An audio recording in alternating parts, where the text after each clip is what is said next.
اگر آپ کی کوئی دعا قبول نہیں ہو رہی، آپ اس دعا کی قبولیت چاہتے ہیں کہ یہ ہماری دعا جلد از جلد قبول ہو جائے، تو یہ کہہ کر دعا کریں، انشاءاللہ عز و جل وہ آپ کی دعا ضرور قبول کی جائے گی۔ نبی کریم صلی اللہ علیہ وسلم کا فرمان ہے، آئیے حدیث مبارکہ سنیے۔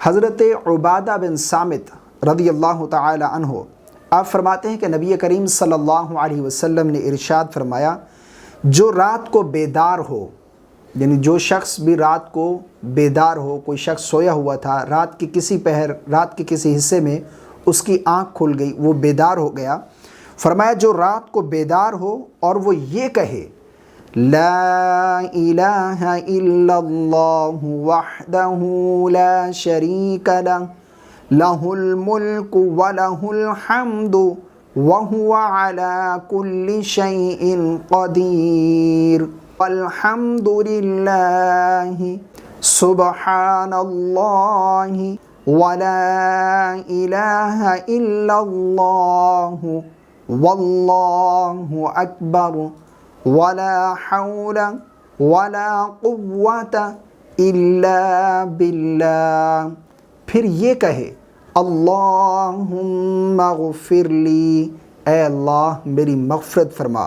اس کے بعد وہ جو دعا مانگے اس کی دعا قبول کی جائے گی، یعنی یہ کہنے کے بعد وہ جو دعا کرے گا اس کی دعا قبول کی جائے گی۔ اگر وہ شخص اٹھ کر وضو کرے اور وضو کرنے کے بعد وہ نماز پڑھے تو اس کی نماز بھی قبول کی جائے گی۔ بخاری شریف کی یہ حدیث ہے، فرمایا کہ جو شخص رات کے کسی پہر بیدار ہو تو وہ یہ کلمات کہے، اس کے بعد جو دعا کرے گا اللہ رب العالمین اس کی دعا رد نہیں فرمائے گا، اس کی وہ دعا ضرور قبول کی جائے گی۔ اگر نماز پڑھے گا تو وہ نماز بھی اللہ رب العالمین قبول فرمائے گا۔ اگر کوئی ایسی دعا ہے، آپ اس دعا کی قبولیت چاہتے ہیں، اگر آپ کے حق میں بہتر ہوگی تو انشاءاللہ عز و جل وہ دعا ضرور قبول ہوگی۔ رات کی کسی پہر اگر آنکھ کھل جائے تو یہ نہ سمجھے کہ یہ ایسے ہی آنکھ کھل گئی، بلکہ وہ آپ کے لیے گولڈن وقت ہے، بہت زبردست وقت ہے۔ آپ اس وقت میں ان کلمات کو کہہ کر کوئی دعا کریں، اللہ رب العالمین وہ آپ کی دعا قبول فرمائے گا۔ اگر ہو سکے تو اٹھ کر وضو کریں، وضو کرنے کے بعد 2 رکعت پڑھ لیں، انشاءاللہ عز و جل اس سے آپ کو بہت زیادہ فائدہ حاصل ہوگا۔